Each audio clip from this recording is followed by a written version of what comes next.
राज्यातील शेतकऱ्यांसाठी आज दिवसभरातील महत्त्वाच्या ठळक बातम्या. शेतकऱ्यांनाही 500 रुपये पेन्शन द्या. लाडकी बहीण योजनेप्रमाणे आता शेतकऱ्यांनाही दिलासा द्या. शेतकऱ्यांची राज्य सरकारकडे मागणी. शेतकऱ्यांना हक्काचे अनुदान केव्हा मिळणार? 1.5 वर्षापासून अनुदानाची प्रतीक्षा. उपमुख्यमंत्री देवेंद्र फडणवीस यांना निवेदन.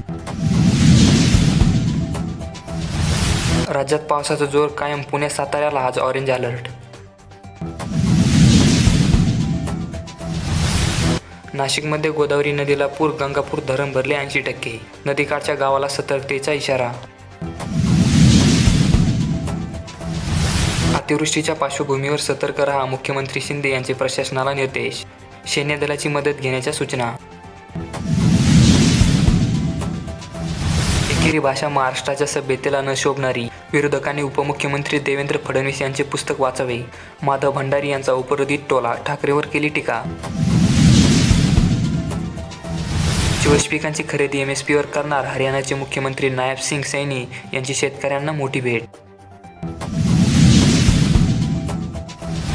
शेती खर्च वाढल्याने शेतकरी चिंतातूर. सततच्या पावसाने पिके पिवळी. शेतात साचले पाणी. बळीराजा सापडला अडचणीत.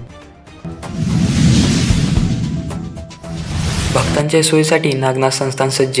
सुरक्षिततेला प्राधान्य. भाविकांसाठी 21 तास मंदिर खुले राहणार.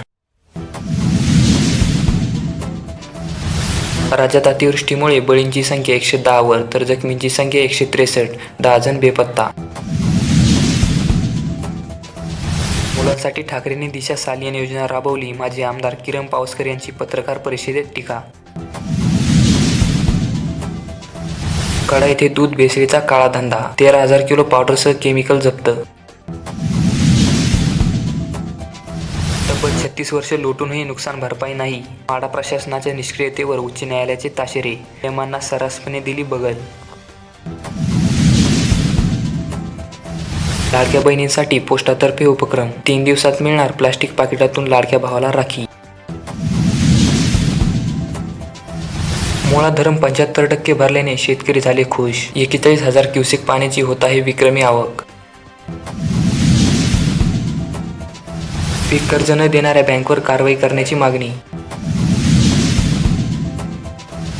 पुराचा फटका. यंत्रणा सज्ज. बचाव कार्य सुरू. पुणे नाशिक साताऱ्यासह ठिकठिकाणी मुसळधारेने नागरिकांची कोंडी. अनेक भागात वाहतूक विस्कळीत.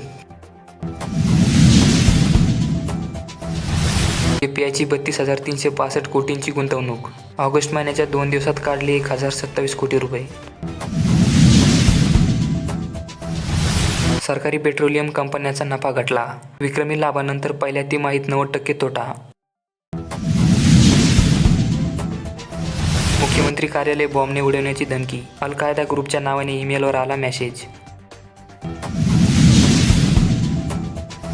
जम्मू काश्मीरमध्ये ढगफुटी. श्रीनगर लेह राष्ट्रीय महामार्ग बंद.